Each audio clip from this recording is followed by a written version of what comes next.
in a story about friendship, trust, courage, All right, straight ahead and beat him, okay? Ready? and determination. If I Had Wings. Okay, a pleasant afternoon to you all. I thank you so much for joining us on this another episode of Health Talk. Today we're going to be looking at a disability that affects a lot of us in our society, it affects a lot of us in our community, and it probably will affect a lot more. It is not beyond any of us and can affect anybody. So today we're looking at blindness and all the other spill-offs and the different degrees of this impairment. With me today we have Shania McLeod, Renee Richards, and Shaniel Hall. Myself, Carla Campbell. Thank you so much for joining. Thank you for having us. Thank you. We're going to be looking at the movie If I Had Wings. If I Had Wings is a film, an 89 minutes film, family drama directed by Alan Harmon and written by Michael Marcus. It was released in 2013 with stars Richard Harmon, Jaren Brandon Bradley, and Craig Burko. The movie is about a 17-year-old boy, Alex Taylor, and is played by Richard Harmon. He has been blind since the age of 2. He enjoys running and dreams of running for his high school cross-country track team. His father would often run with him, but for him to be a part of the track team, he needs the guidance of a schoolmate who is also on the team. Alex's father, being a probation officer, knew of a young man who is a student at the same school as his son. This young man, Brad, had been a repeated juvenile delinquent. After being caught in another delinquent act, Alex's father proposes to the court that Brad be allowed to join the track team, help and guide Alex through the cross-country training and races, that is, in lieu of being penalized by the legal system. And yes, through the challenges, both young men became friends, ran in the cross-country races where Alex won the regional race. Panel members, welcome. Good to have you. Let's jump right in. We're going to be looking at what really is this impairment. Renee, would you like to take this one? Yes, I will. Thank you. The disability that Alex Taylor has is vision impairment, as you mentioned earlier. This is referred to as the loss of vision that cannot be corrected. According to Visibility 2022, vision impairment is a limitation of one or more functions of the eye or visual system. Vision impairment is further divided into 2 groups. These are near vision impairment and distance vision impairment. Mr. Taylor's disability is characterized within the group of distance vision impairment. This category of disabilities has a total of 4 stages, which is mild visual activity, moderate visual activity, severe visual activity, and blindness. Mr. Taylor's disability is labeled as blindness, which refers to a lack of vision that cannot be corrected. Persons with this type of disability is unable to see anything or light. And these are the levels of vision impairment, which are mild, which speaks of little vision lost, near normal vision, moderate, which is a considerable amount of vision loss, severe, which is a great loss of vision, and blindness, which is total visual impairment, which means no vision at all. Interesting. Interesting. I did not know this. The different levels. The causes, though, what really causes these different levels of blindness? We speak in particular of the character in the movie. Miss Hall, Chanel, would you like to take this one? Sure. So, for the causes of, Alex's blindness, it was a convenable that it was the post-infectious autoimmune phenomenon to his optic nerve. So, a fever, a scarlet fever. And there are a few cases reported of which most were temporarily and are most likely misattributed cases of scarlet fever causing blindness.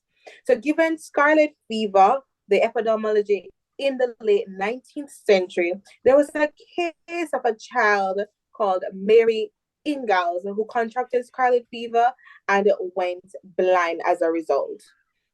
Now, the leading causes of blindness and low vision are primarily age-related eye diseases, such as, age-related macular degeneration, diabetic retinopathy, or common eye disorders, which includes the glaucoma, which refers to the eye condition that can damage your optic nerve. And you have macular degeneration, which destroys the part of your eye that enables you to see details. We have cataract, which causes, cloudy vision in the eye. We have lazy eye, optic neuritis, and tumors. So other causes can But that's be, interesting. That's interesting. But as I was saying before in the introduction, just about anybody can end up with an eye condition, a vision condition, or leading to blindness. You never know what might cause it, how and when. That is correct. And for the other potential causes, you have from birth defects, which is what Alex had, birth effects, eye injuries, complication from eye surgeries. And, with infants, different type of infections, pink eye, blocked tear ducts, postosis, which is a droopy eyelid. And we have congenital glaucoma as well. I see there might be even a delayed development in the child's vision system. So the medical and sociological, psychological explanation of all of this. Oh, we're going deeper and we're delving in. Miss McLeod, Shania, tell me about it. What's the medical explanation for this? All right. Thanks once again for having me on your show. Before I dive into the medical explanation, I want everyone who is listening to note that there's several medical explanations for any disability. But as it relates to Alex, at the age of 2, he became completely blind in both eyes. The movie didn't spend much time explaining how Alex became blind in details, which actually makes it harder to know exactly what caused his blindness. However, his condition may have been caused by optic neuritis, which was based on the explanation he provided to Brad, 1 hour, 9 minutes, and 13 seconds within the film, to be exact. At the age of 2, I became very sick, had an infection, high fever, and swelling of my optic nerve, Alex stated to Brad. Optic neuritis, occurs when swelling, also known as inflammation, damages the optic nerve. The optic nerve is a bundle of nerve fibers that transmit visual information from your eye to your brain. The underlying cause isn't completely understood, but experts believe that a viral infection may trigger the immune system to attack the optic nerve as if it were a foreign invader, just like what happened with Alex.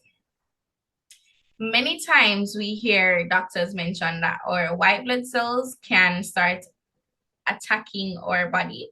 This is exactly what they mean. But instead of the entire body, they only attack the optic nerve.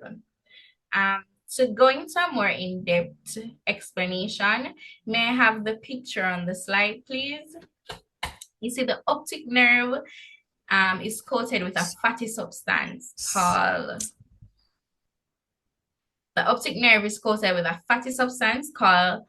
myelin. Now, as you can see, how a normal one would look versus one that's damaged due to optic neuritis. Now, this would have helped electric impulses travel quickly from the eye to the brain, where they are converted into visual information. When the optic nerve is inflamed, which was also shown in the picture, the myelin is affected or damaged. This disrupts the process of visual cues being sent along the nerve fibers to the brain and can result in vision loss, pain with eye movements, and reduced color vision. The swelling typically affects one eye, but can affect both at the same time, as shown in Alex's case. I would like to note that Johns Hopkins Medicine made mention that optic neuritis can affect both adults and children. Alex was age 2 when this affected him. Loss of vision in optic neuritis commonly reaches a maximum effect within a few days and starts improving within 4 to 12 weeks, but unfortunately, there was no improvement for Alex. It is also important to note that it is more common to just lose sight in one eye temporarily, according to Johns Hopkins Medicine. But as noted in Alex's cases, which was severe, he lost vision in both eyes permanently. Now, the medical model of disability would define his disability based on the diagnosis and nothing else. The medical model of disability, in short, is based on the view that disability is caused by a disease or trauma, and its resolution or solution is intervention provided and controlled by professionals. Right?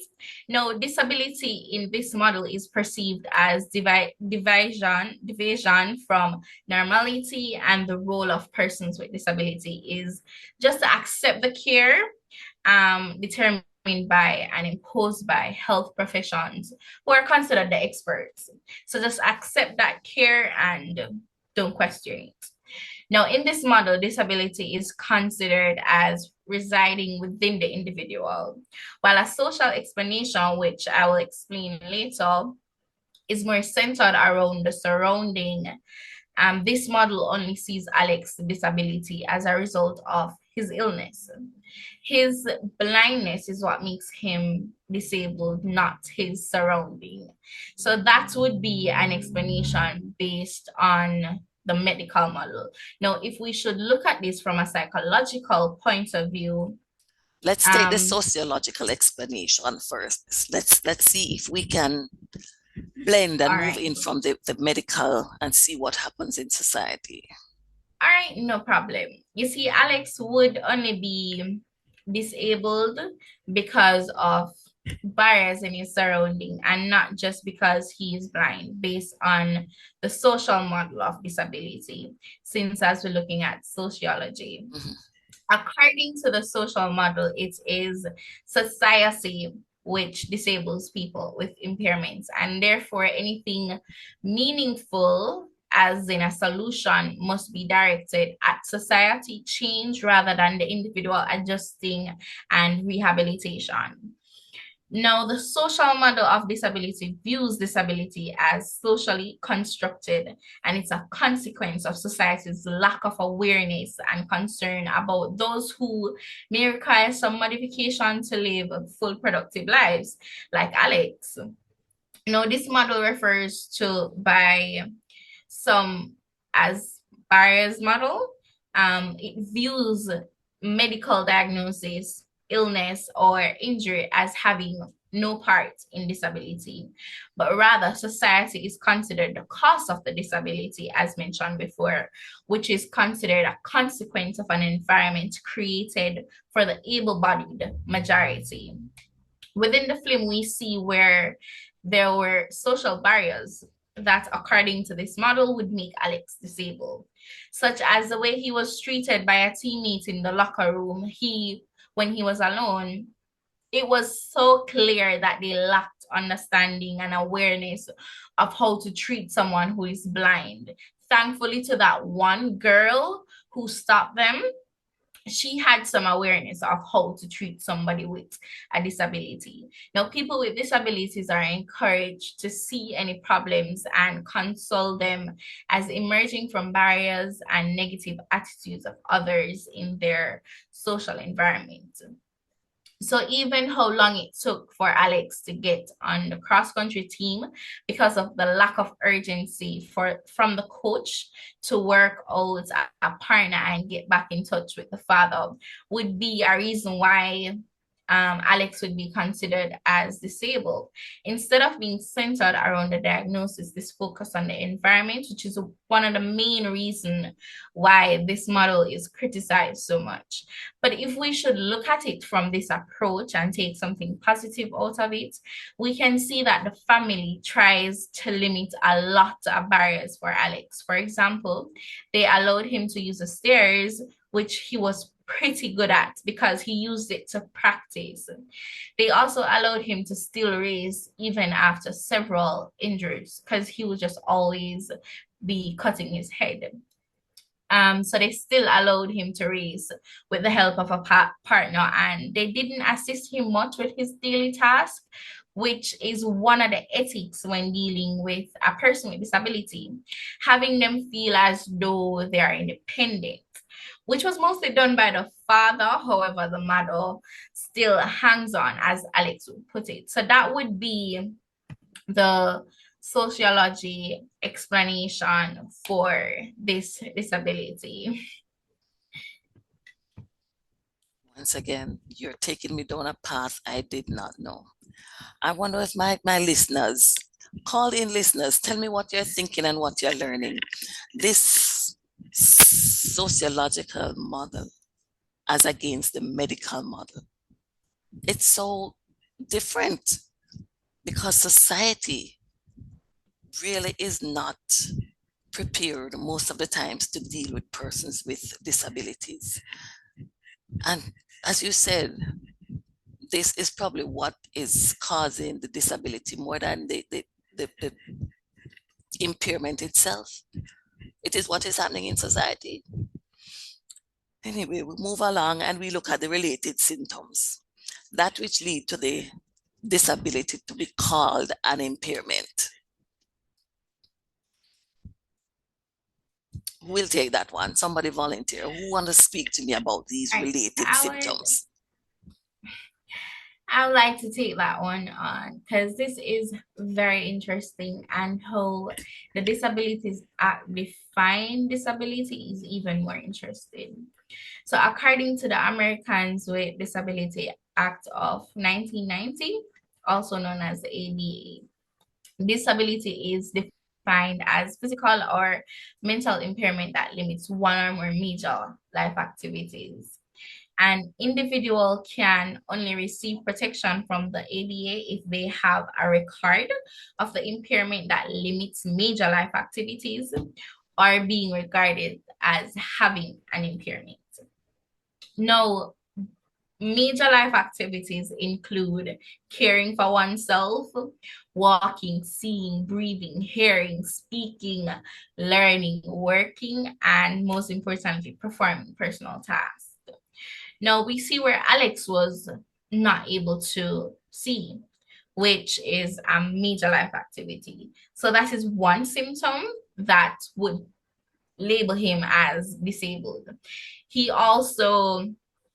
His disability was also permanent, which, considering the time of that being permanent, that will also be a symptom of him being labeled as disabled, because when you're diagnosing a person with anything, you have to consider the time period, right? So that would be something that they would use also.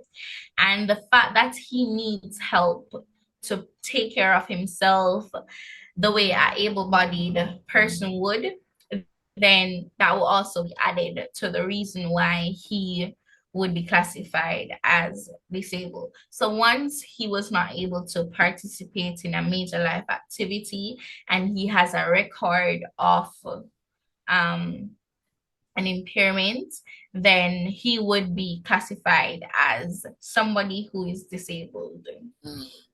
Medical model loves that. Okay, so we're gonna look at the movie again, and we're gonna look at the impact of this disability on Alex, the impact of the disability of Alex on the family and friends, as we saw in the film. And I saw where the mother was always anxious, great anxiety. She was always worried about Alex and if he might hurt himself. There was also disagreement. So there was a disagreement between Alex's mother and father, because Alex's father thought that Alex should be more independent and do things that he desires to do, while the mother would have loved to have kept him sheltered and to do most of the things for him. So they would usually disagree on how to handle and treat with Alex's exposure. But this also caused emotional stress. The emotional stress for the parents, the emotional stress for friends. And so we see the emotional stress when there was unkind behavior towards Alex from the friends, some of the children at school. There was guilt because Alex's mother blames herself for his illness, and which led to his blindness, and jealousy and rivalry from the members of the wrestling team, of the track team. Alex's disability also caused motivation. His attitude, his whole behavior caused motivation for the team to work harder, and for a family, for Brad's family, to work harder to make things right within themselves. At this time, my panel, we're going to take a break. We're going to make some money. We're going to look at some ads, and we will be right back. We're going to delve right in, and we come back to look at blindness, levels of blindness, and how it affects the general populace.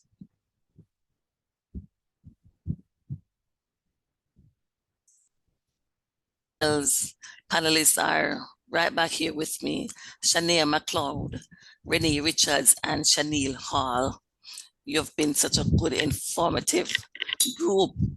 So we're looking at blindness, and we were also examining the movie If I Had Wings. We used that as a little fine-tuning and to show us examples of what can happen and what does happen. We did the definition, which you guys did so ably. We looked at the causes, what might cause blindness, what might cause this impairment, and we looked at the different levels of this impairment.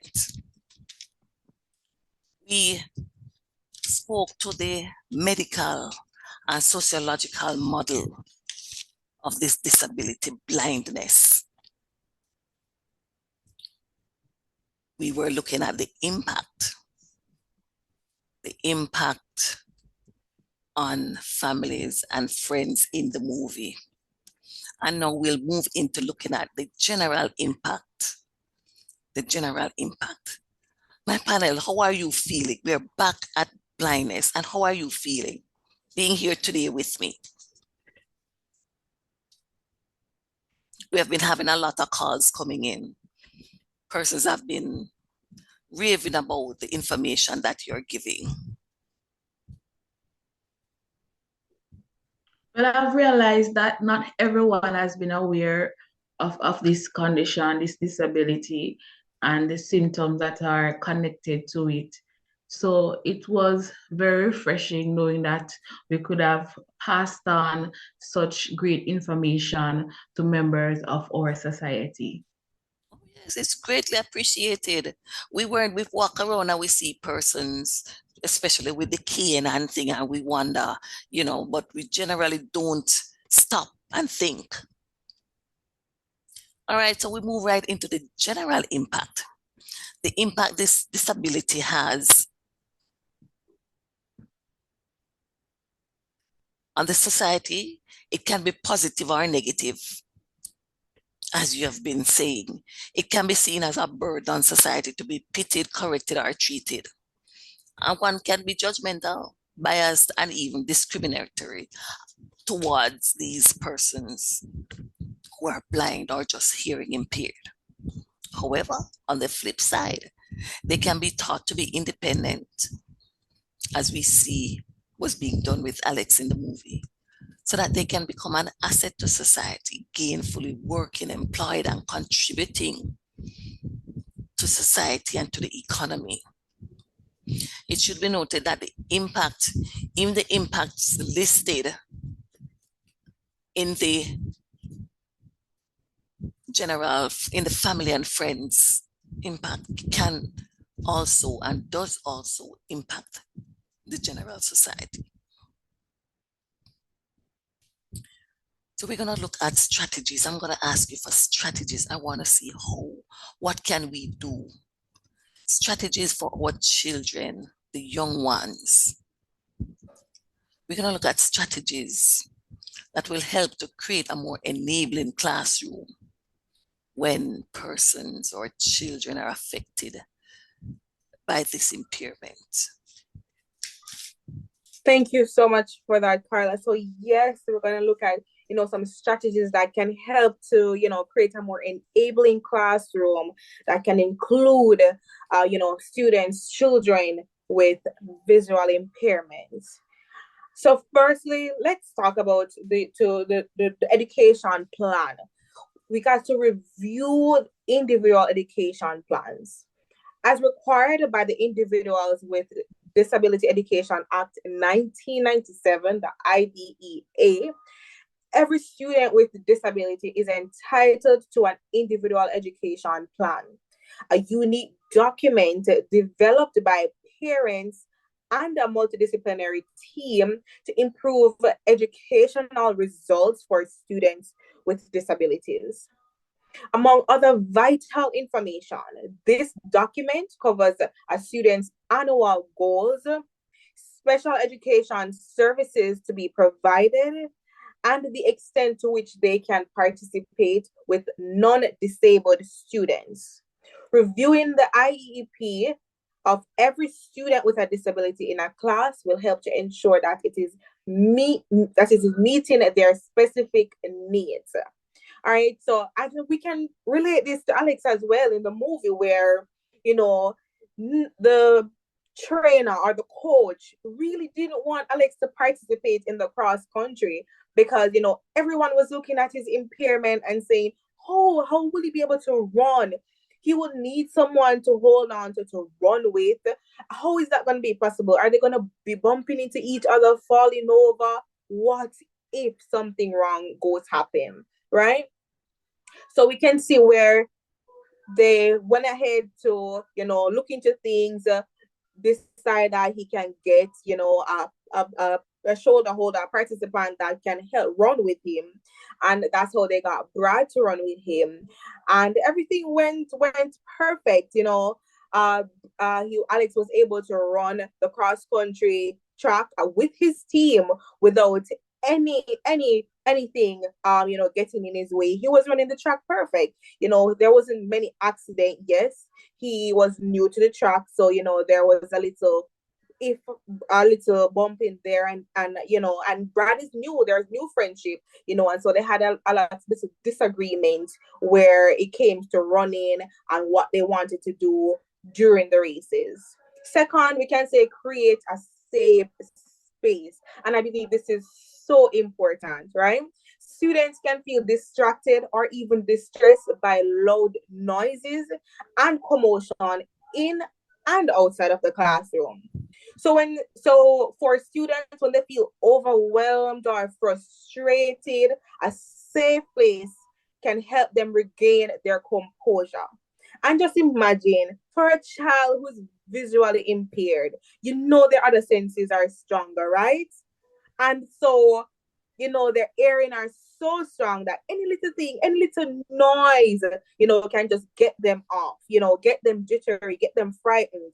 And so having this safe place, a safe place that is designed in the room that a student can feel comfortable, whether that's behind, a bookshelf or at a desk in the corner, anywhere. It can be even outside of the classroom because sometimes persons are shy and they just want to go somewhere where they can just relax and be by themselves without noise. Even a noise cancellation room would be so perfect, especially for someone who is visually impaired and the hearing is so stronger now that they hear every little thing. Even if a pin drops on the floor in a quiet environment, of course, they may be able to hear it.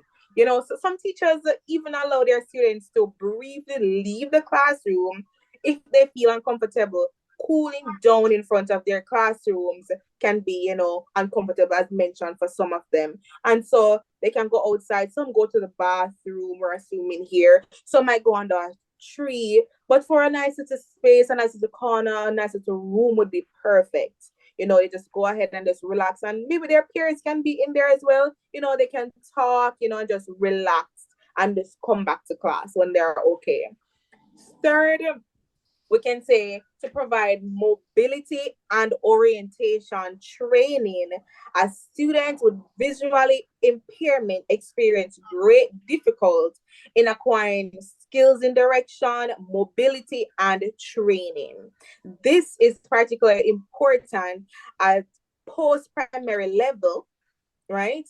Where the students may have to move for individual subjects. And we can see here, Alex was at the post-primary level. He had to go to different classes for different subjects, right? And one of the things we can say in the movie here, the coach, Alex's first day at training, it was actually a practice run through the woods. And I was expecting that the coach would, have carried him, showed him the path, let him get a little feel of it. But there wasn't any training, any mobile, any orientation as regards to how the track is run, how the woods, where the path that they run, there was nothing. He was just sent into, the group to just go ahead and do their practice run. Art. And that could have been dangerous for Alex. Fourth, we can say incorporating assistive technology. There is a gap when looking at the depth of technology training around the use of access technology for youth who are blind or have low vision. Many youth on the many youths onto post-secondary with inadequate access technology skills, and this can often create issues to their ultimate success and the number of years towards completion. Because, hey, if there's the right technology available for the students with visual impairments available in the classes to help to boost their learning or keep them on the same level as other students who are not disabled, non-disabled students, this would help to lessen the amount of years or time it would take for them to learn a lesson in class, right? Fifth, we can say listening enhancers and computer aided transcription devices can also help. This also can fall under technology. This is where students with visual disabilities have different level of hearing ability and may request specialized services that fits their needs. Some students may require speech amplification services in the class, while others may need computer-assisted real-time transcription. Speech amplification uses an FM transmitter and a receiver unit that wirelessly amplifies speech through a microphone worn by the speaker in the class. and a listening device worn by the student. So the teacher would wear the microphone and the student would wear the listening device. Because as we mentioned earlier, you're visually impaired, your other senses become more heightened. So hearing is like the teacher is teaching, but your classmates over here is talking, and you're really hearing what the classmate is saying, but you really want to focus on what your teacher is saying. And so this device would help our students who are visually impaired. Computer assisted real time transcription is a service where trained professionals attend class and use a steno machine and specialized software to create a word by word script of the class proceeding. Those materials are then transcribed into a document a student can use as notes. Braille, it will be transcribed into Braille documents where they can use it as notes to study, review their work, stuff like that. We may be looking at this device and say, wow, it sounds expensive, but we can do it. We can do it. We can do it here in Jamaica. It just takes one school at a time, the practice level, and we can get there. 6, we can say we need to get to know our students as educators, as teachers. Get to know your students. Invest time on focusing on getting to know the child, how well they're dealing with this impairment, and, their level of learning and the impact may surprise you, because it might be that this student, yes, they're visually impaired, but they might not need all these technologies or all these help to assist them with learning. We didn't really get an inside view of one of Alex's literal, in class in the movie, but Alex seemed pretty independent, and he didn't seem as if someone who really needed a lot of help when it came to school.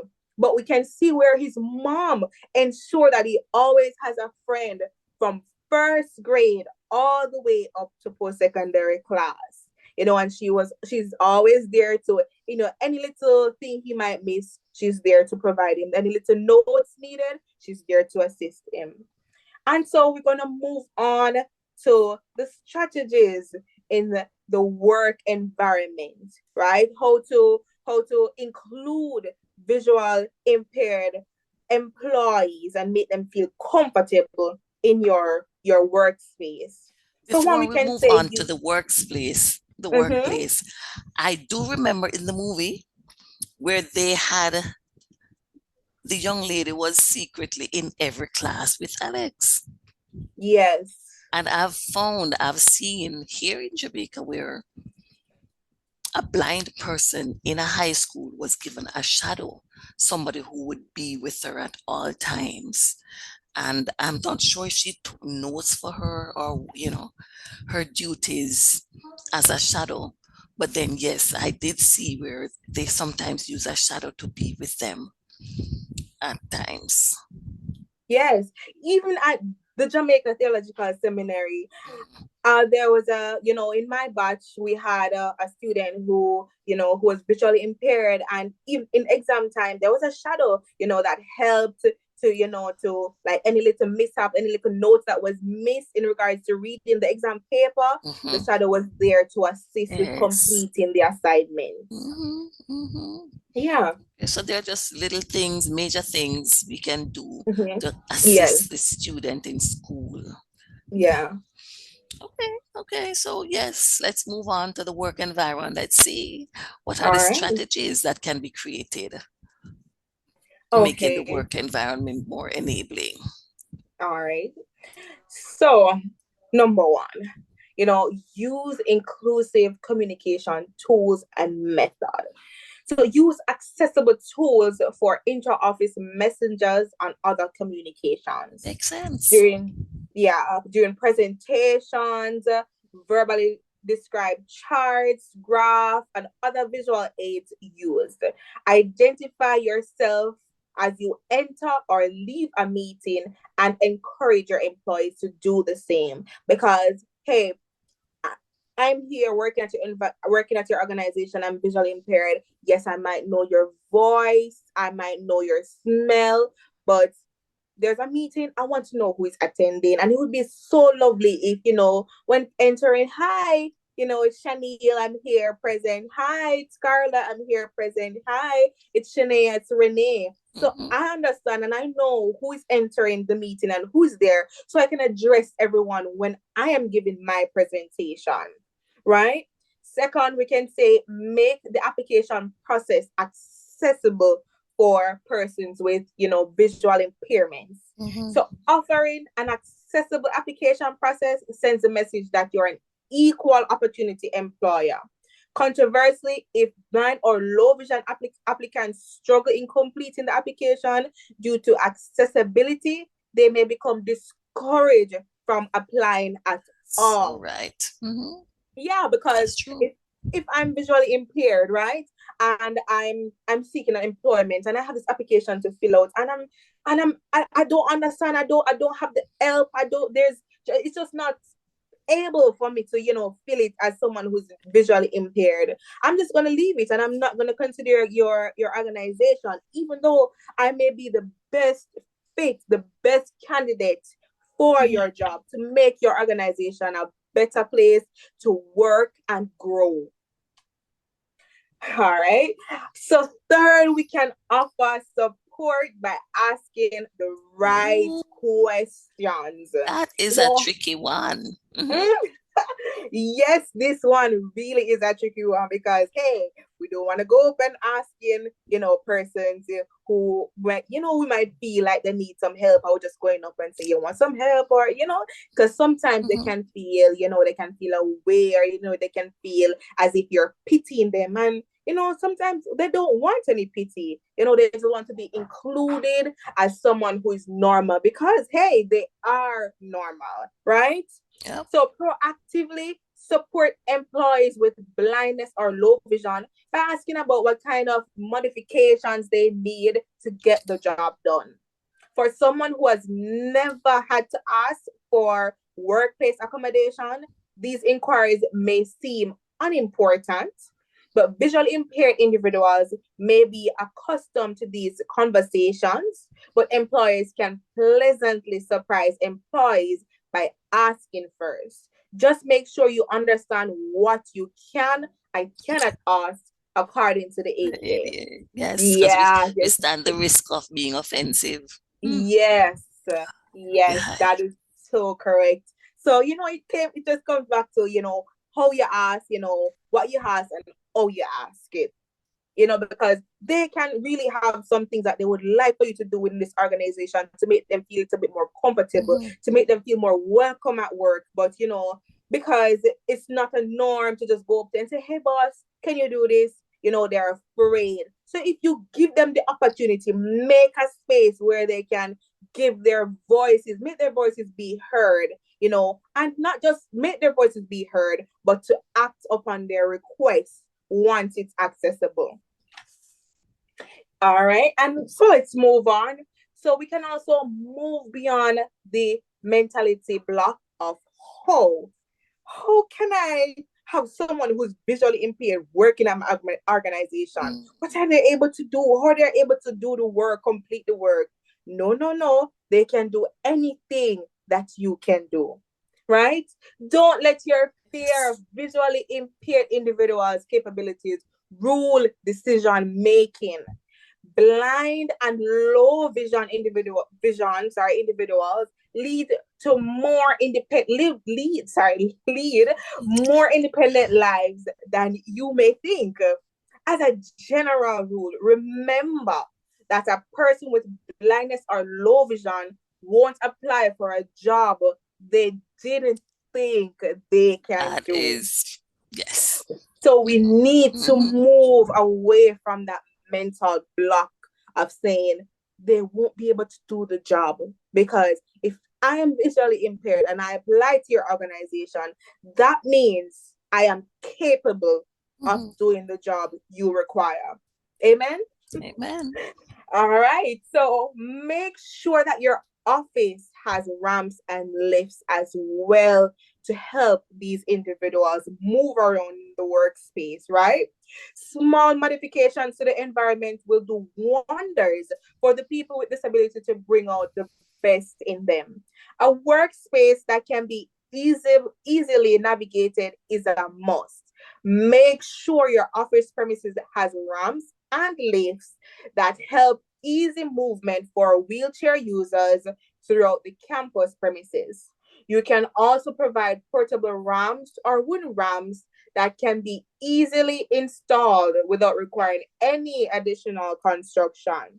Hey, because I'm visually impaired, you will need your ramps to hold on to get around, get around Yes. Mhm. at at a good pace in the workplace, right? And lifts, there might be stairs. An elevator would help, help them instead of taking the stairs where they have to take the time, you Mhm. know.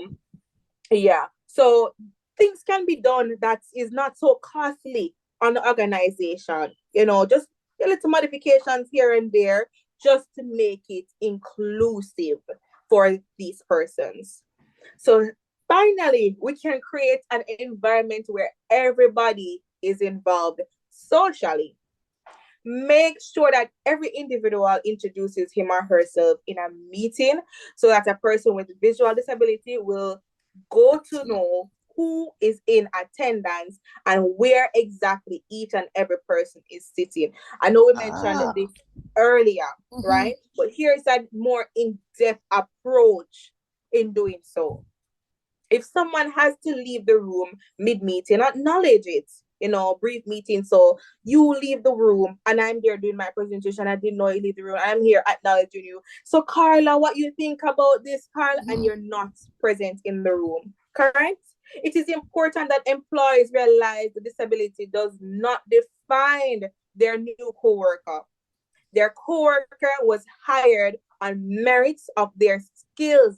So there should be no questions of their ability to perform the task that is given. You know, I'm giving a task to someone who is working in my organization who's visually impaired, and Carla is gonna come. But boss, you can't give that to her. She's not gonna be able to do it. Of course, Carla was hired because Carla is capable Capable. of Mhm. doing her Mhm. job quite Mhm. well. And she was hired because she has the skills and the qualifications, right? So it is always best to ask your employees for help with any necessary accommodations. It will help you understand their needs better and make them feel welcomed by the organization. All right. Always try to include them no matter what it is. Include and ask if they want to be a part of it because they are normal people too. You keep shedding light. You keep shedding light in this meeting where you acknowledge yourself, whether you're there or not there. But then when they hear your voice, they know exactly where you're sitting. I Yeah. didn't think of that. I didn't think of that part. They know where you are so that when they are speaking to you, they can address you exactly where they heard Yes. you speak. Amen. Yes, Amen. because remember, with one disability, with vision impairment, other Mhm. senses become heightened because so you enter the room, you say, "Hi, I'm Chanel, I'm here present at the meeting," and I sit here. I can pick Yes, up, yes, oh, yes. Chanel is over there, Yes, yes, and I can yes. address Chanel because she's sitting at the right side of the room. And you mentioned the ramps and the lifts and thing. With companies going up, new buildings going up, we would wish that they would utilize the universal design type of a Yes, thing to make sure yeah. that everybody is included. Yes, yes, yes, yes. And so, as you said, it's always best to ask your employees for help with any necessary accommodations. And yes, it will help you to understand their needs better and to make them feel welcome by the organization. So that new employee that's coming in, we can get their opinion on what to do, how to make things a little easier for them in this world where the rest of us feel that it's normal for us. So here we go. We're delving into how we treat, how we counsel, how we help them to be comfortable and independent in our world. So the role of the social worker, the role of the counselor, what are their roles with a person with disability? Madame Shania. I would love to address this because Here we go. Jump right in. My favorite part. But I know we have little time, so let me make it quick. So I had the opportunity to interview a few persons to get more information. I interviewed some students along with some professionals. As it relates to social workers, when I asked students at the Jamaica Theological Seminary who was pursuing a master's, in social work, Miss Marit believes that her responsibility as a social worker is to the disabled, is to be able to be an advocate for the vulnerable.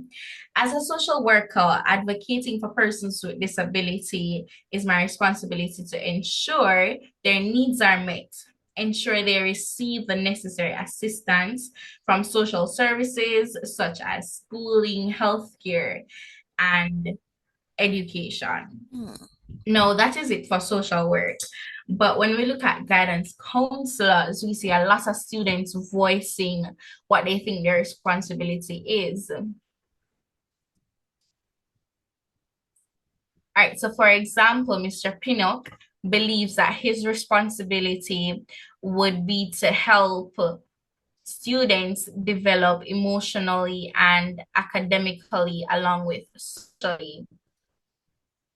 Now, he believes that to them, he must help them to identify their strengths and capitalize on them, identify their weakness and work on those. In addition, he believes that he should equip them with the skills that will help them deal with the challenges and ways they can cope with the same. He would also like to be their advocate, just as Miss Marit, training social worker, mentioned. He would like to be their advocate by voicing their concerns and ensuring that there is proper infrastructure in place that caters to their challenges. Another student, Miss Graham, believes that her responsibility is to treat them equally. Let them know that I am here for them, to help them and motivate them, to help them accomplish their goals and become successful, along with helping them to see themselves as more than the disability. Ms. Lawrence stated that she believes as a guidance counselor in training, I am competent to better understand many disabilities, better than I was able to prior starting this course.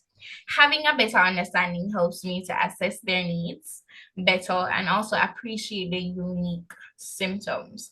I spoke to a professional, Mr. McLean, who believes that the counselor's responsibility to a person with disability is not limited, but includes helping them to understand the roles of the counselor first.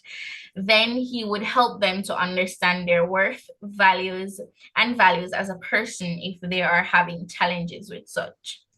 He would also help them to make or to become aware of benefits that are available to them at state agencies such as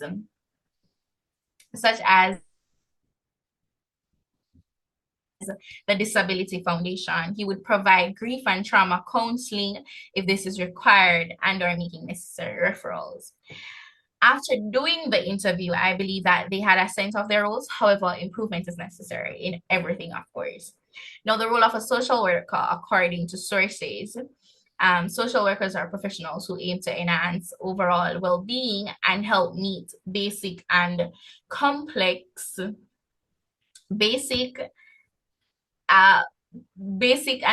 needs of communities and people. A disability social worker is a type of person who cope with challenges, who helps disabled to cope with challenges in their daily life. The problems that they face is also something that they would help them to. And it is important to know that each disability has their own challenges. Now, the disability social workers assist people in comprehending their diagnosis, and they support them in making lifestyle adjustments. Now, the responsibility of the social worker is to work in partnership with service users, family, carers, staff, and service providers to identify needs, provide practical and emotional support, and empower service users and their family to enhance the quality of life, which is very important. Now, social workers have played key roles in the development of anti-discrimination legalization policies that support persons with disability and the development of disability programs, which will be explained later on, of course.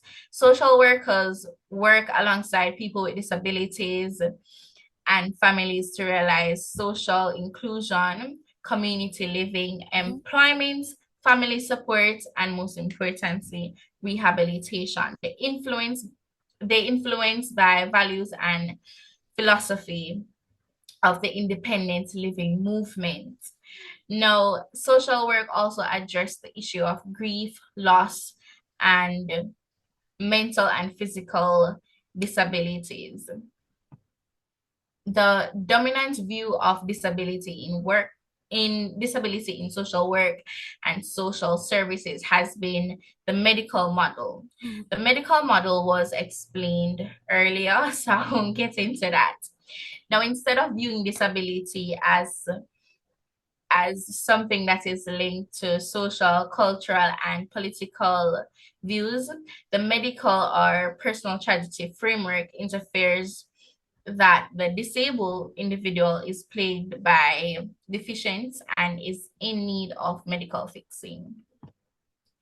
Now, I know you would like to take a break first before I go into guidance counselor's responsibility. Thank you so very much. We need to pause for a cause and give our sponsors a minute. We are back for the final segment. Been very interesting. I've been enjoying the discussion. We looked at the role of the social worker. Now we're delving into the counselor. We were with Shania. Take it away, ma'am. All right, thank you. All right, so as it relates to the guidance counselor roles, now the ASCA, Mindset and Behaviors for School Counselors, outlines that as a professional, they are charged with serving all students through the implementation of evidence-based practice and comprehension school counseling programs. Through advocacy efforts, school counselors can take steps to ensure that students with disabilities are striving in cultural, responsive environments that supports their unique needs. Now, school counselors are key agents that both directly and indirectly promotes advocacy with and for children with disabilities. Directly, school counselors can support students with disability in helping them recognize their strengths and develop self-advocacy skills. As the school counselor that I interviewed said, now these skills can assist students in navigating through systematic barriers and difficult experiences exposed on them due to stigma and or ignorance about disability, which is shown a lot in Jamaica.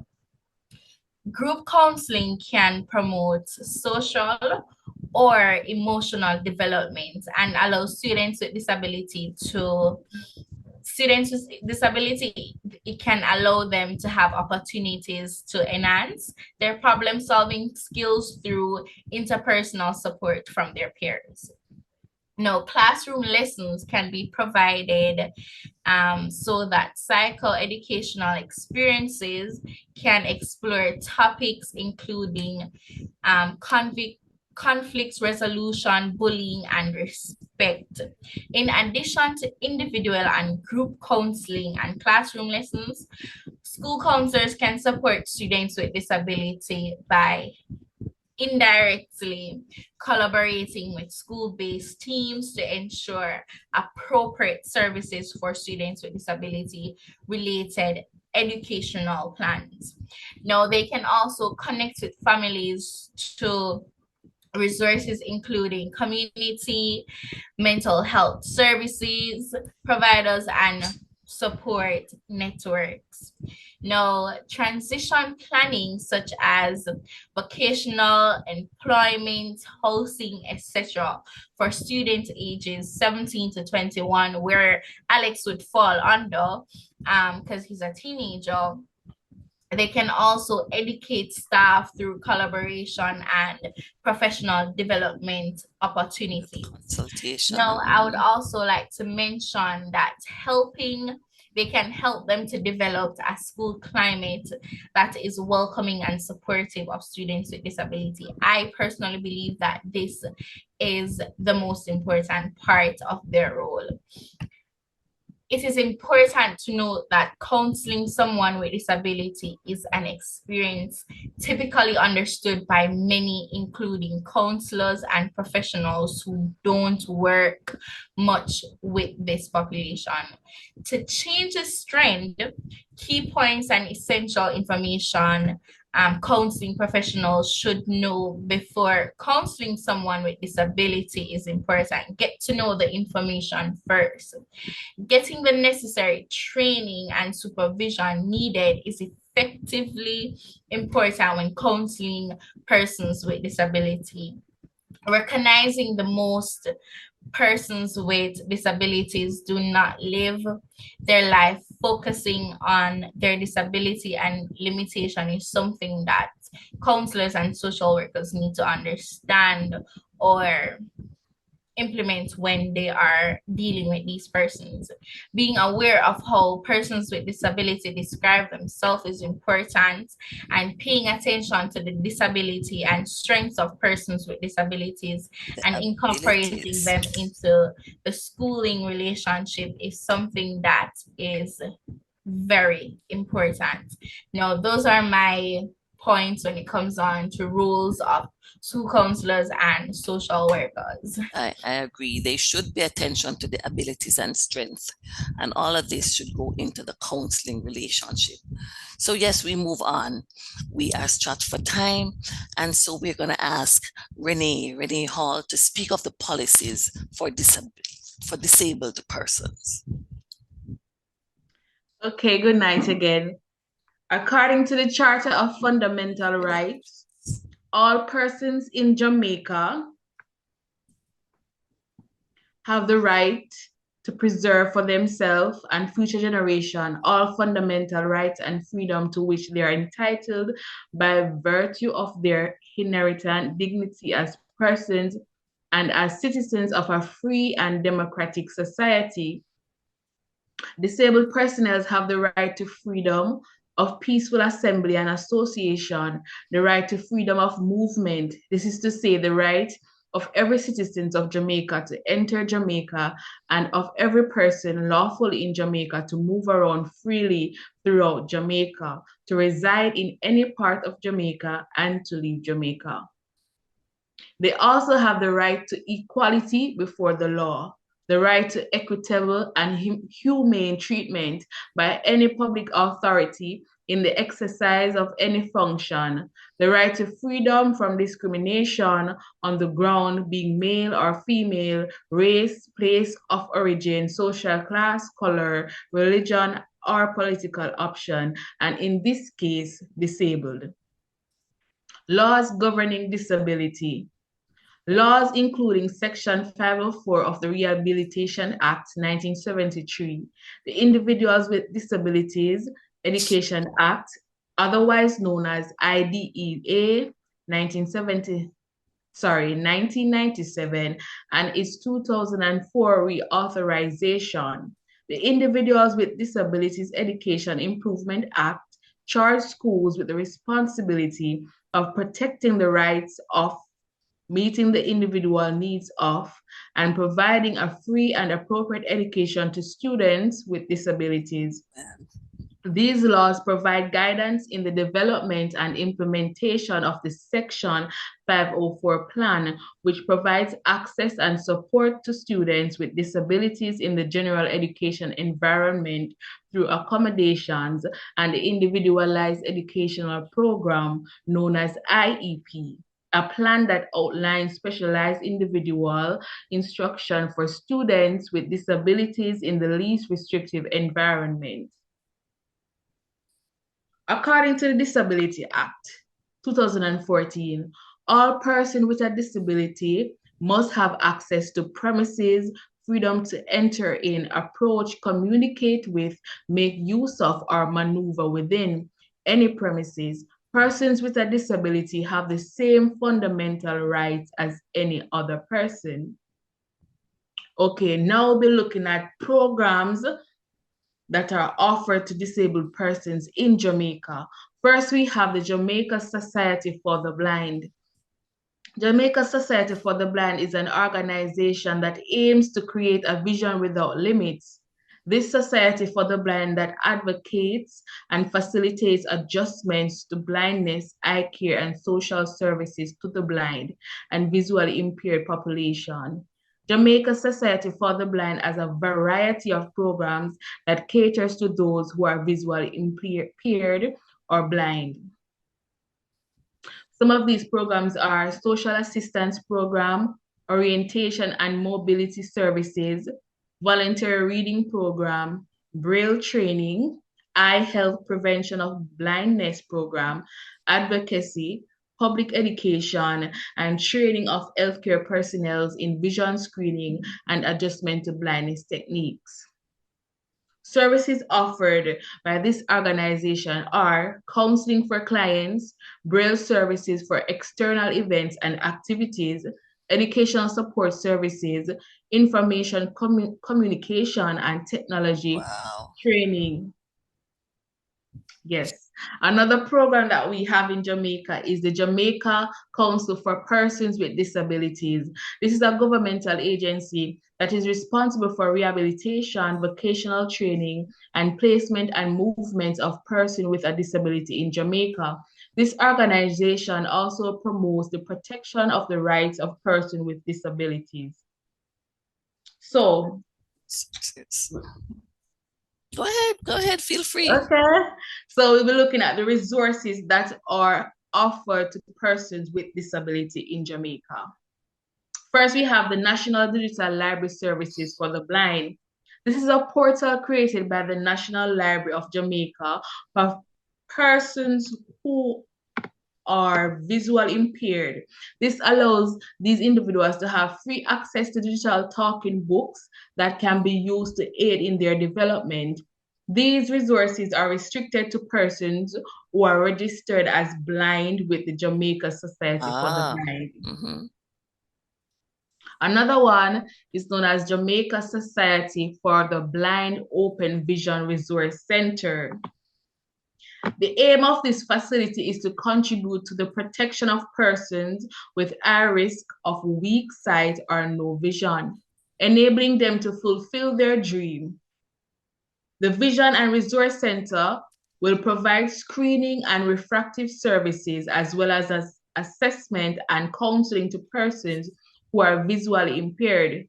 Special attention will be given to persons with low vision who, though not legally blind, have vision impairment that cannot be corrected by visual aid, surgery, or medicine. Another resource is from the organization known as the Combined Disabilities Association. This is a non-profit governmental organization that focuses on advocating for those persons who have a disability. The organization also have board of individuals who has distinct disabilities such as physical disability, blindness, just to name a few. Persons with disabilities have access to mobility, housing, training and education, recreation, employment, and health care at this organization. And here is our directory where you can find the contact information of the different programs. Oh, we appreciate that. Thank you so much. You're welcome. Thank you so much. We have covered it all. I thank you, my panelists. I thank you for the wealth of information that you have given. And we see here that there's a reference, a list of reference. Thank you so much. Listeners, I hope you appreciate, I hope you have learned, and I hope that going forward, we will all be looking out for disabled and we will be assisting without being offensive. Thank you all so very much.